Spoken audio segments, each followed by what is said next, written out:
ঘাটশিলায়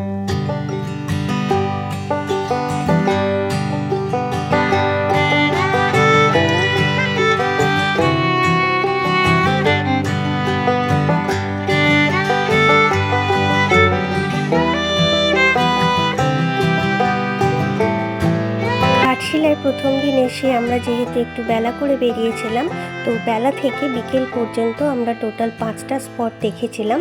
আর পরের দিন ঘাটশিলায় সকাল সকাল বেরিয়ে পড়েছিলাম বাকি স্পটগুলো দেখার জন্য। সেই দিন আমরা দেখেছিলাম 9টা স্পট। এখানে রয়েছে টোটাল 14টা স্পট। ঘাটশিলাতেই রয়েছে আমাদের বাঙালি ঔপন্যাসিক বিভূতিভূষণ বন্দ্যোপাধ্যায় মহাশয়ের আর এক বাড়ি গৌরীকুঞ্জ। আর আমরা এখন চলে এসেছি তার সেই বাড়িতে। তিনি ঘাটশিলার প্রতি এতটাই আকৃষ্ট ছিলেন যে তিনি এখানে এসে নিজের জন্য তৈরি করিয়েছিলেন একটা লাল টিলার বাড়ি, আর সেই বাড়িটার নাম রেখেছিলেন নিজের স্ত্রীর নাম অনুসারে গৌরীকুঞ্জ। এখানেই তিনি তার বেশিরভাগ উপন্যাসগুলো লিখেছিলেন, যা সারা বিশ্বে ছড়িয়ে পড়েছিল। ইংলিশ, ফ্রেঞ্চ, জার্মানি এবং হিন্দিতে সেগুলো এখানে বসেই ট্রান্সলেট করেছিলেন। অশনি সংকেত, দেবযান আর তার বেশ কিছু অমর ছোট গল্প তিনি লিখেছিলেন এই বাড়িতে বসেই। এখানে তার লেখা বেশ কিছু বই সাজিয়ে রাখা আছে, আর তার পরিবারের সঙ্গে বেশ কিছু ছবিও এখানে রেখে দেওয়া হয়েছে। ওনার পুত্রবধূ খুলেছেন পাঠশালাটা।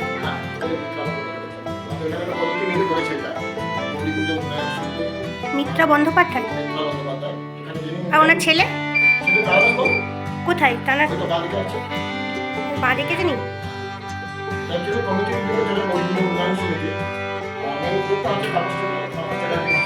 এখানে পথের পাঁচালী, আমাটির ভেপু, অপুর সংসার, এগুলোর সব পাণ্ডুলিপি সাজিয়ে রেখে দেওয়া হয়েছে। বহু পুরনো, তাই কালিগুলো মনে হচ্ছে যেন ঘেঁটে ঘেঁটে গেছে, কিন্তু এগুলো সাজিয়ে রাখা হয়েছে এখানে। এখানে সযত্নে সাজিয়ে রাখা হয়েছে তার পরিহিত বেশ কিছু পুরনো বসন। কোনোটা হয়তো ফাটা বা ছেঁড়া, কোনোটা হয়তো মলিন, কিন্তু সেগুলো সযত্নে এখানে রেখে দেওয়া হয়েছে।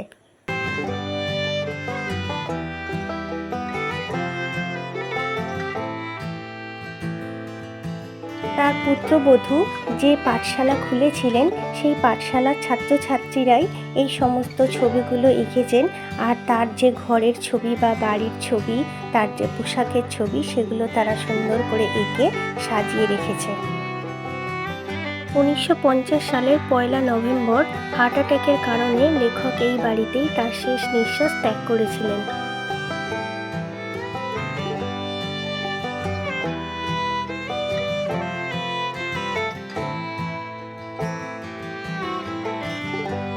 এখানে বসেই তিনি চাঁদের পাহাড়, অরণ্যক আর মেঘমল্লার লিখেছিলেন।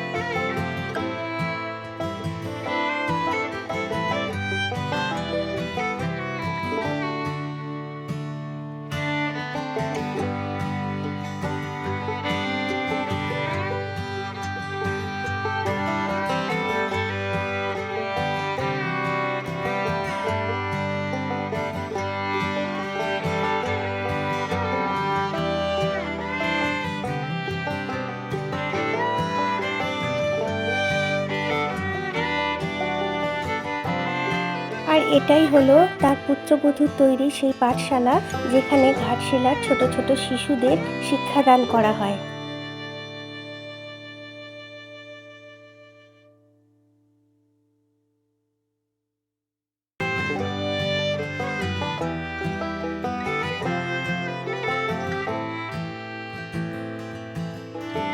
তিনি ফুলডুংরি পাহাড়, ধারাগিরি ফলস আর সুবর্ণরেখার নদীর ধারে বসে তার বেশ কিছু লেখা লিখেছিলেন।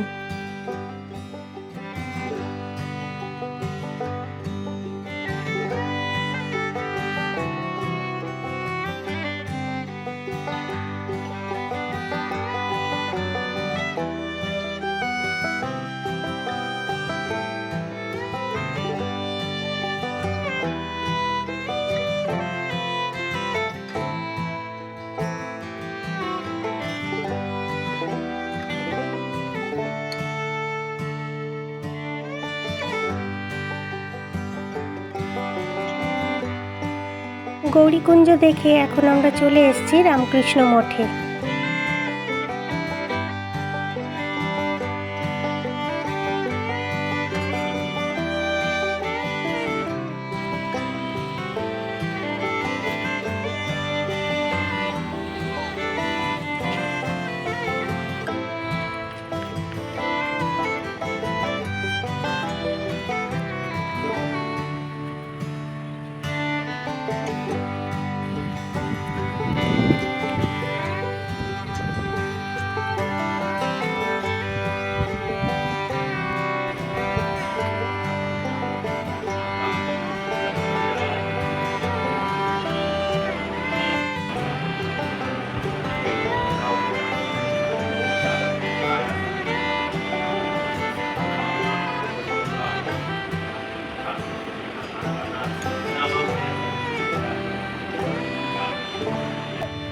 রামকৃষ্ণ মঠ ঘোরার পর পাহাড়ি রাস্তা বেয়ে পাথুরে পথ দিয়ে চলে এসেছি আমরা ফুলডুংরি পাহাড়ে। এই পাহাড়ে ওঠার পুরো রাস্তাটাই পাথর বেছানো আর শুকনো পাতা পড়ে, শুকনো পাতায় অনেক সময় পা হড়কে যাচ্ছে। আর এই রাস্তা দিয়ে উঠতে গেলে কোনো ফ্যান্সি জুতো পরে আসলে হবে না, পা সহজেই মুচকে যেতে পারে বা হড়কে যেতে পারে। আগের দিন আমরা চিত্রকূট পাহাড় আর সিদ্ধেশ্বরী পাহাড়ে গিয়েছিলাম, একটা হিল পরে গিয়েছিলাম আমি, তো তার জন্য আমার খুব পা মুচকে গেছিল। এদিকে জঙ্গল দেখো, ওই এখন নিচে রাস্তা দেখা যাচ্ছে, ওইখানে জঙ্গলের ফাঁক দিয়ে। অনেকটা উপরে উঠে এসেছি গো। এই দেখো নিচে সব আর বাড়ি ঘরগুলো দেখা যাচ্ছে নিচে সব। ধারে যাওয়া যাচ্ছে না, শুকনো পাতায় একদম ভরকে যাচ্ছে। কেউ ধারে পা দেবে না, এই শুকনো পাতায় পা হরকাচ্ছে কিন্তু। আমি ধারে যাচ্ছি না, আমি এখানে দাঁড়িয়ে আছি। ধারে যাবো কি করে দেখছো না? আর পুরো রাস্তাটাই পাথুরে, পাথরগুলো দেখো লাল লাল পাথর, তাই না? সব লাল লাল পাথর।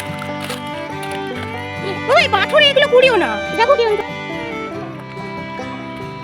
এখনো কত উপরে উঠতে হবে গো। ও আচ্ছা, এখানে বসে উনি লিখতেন। পাথুরে পথ বেয়ে আমরা উঠে এসেছি ফুলডুংরি পাহাড়ের উপরে, যেখানে বসে ঔপন্যাসিক বিভূতিভূষণ বন্দ্যোপাধ্যায় তার বহু উপন্যাস লিখেছিলেন।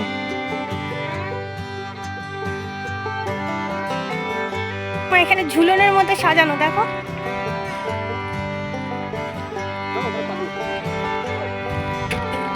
এই এখানটা নিরিবিলি জায়গা, উনি কিন্তু এখানে মানে বসে লিখতেন, বেশ ভালোই করতেন, মনের শান্তিতে লিখতেন। তখন কত নিরিবিলি ছিল, এখনই কত নিরিবিলি, একদম আওয়াজ নেই, কিচ্ছু নেই। বাইরের শোরগোল থেকে অনেকটা দূরে, একদম শান্ত পরিবেশ বলো। এখন নিরিবিলি রয়েছে, তখন কত শান্ত ছিল, যার জন্য উনি এখানে বসে লিখতেন। আবার ওদিক দিয়ে একটা রোড, এখান দিয়ে একটা রোড। না না, আমি ওই যে নিচের দেখো, ওই যে দেখা যাচ্ছে দোকান ফোকানগুলো, ওই যে টালির বাড়ি দেখা যাচ্ছে সব। এটা তো বিভূতিভূষণ বন্দ্যোপাধ্যায় মহাশয়ের বাড়ির থেকে অনেকটাই দূরে গো। তাহলে এতটা দূরে আসতেন উনি লেখালেখি করার জন্য। ফুলডুংরি পাহাড় ঘুরে নেওয়ার পর ঘাটশিলার গ্রাম্য পথ বেয়ে আর চারদিকে সবুজে ঘেরা মাঠ দেখতে দেখতে আমরা চলে যাচ্ছি অন্য আর একটা স্পট দেখতে।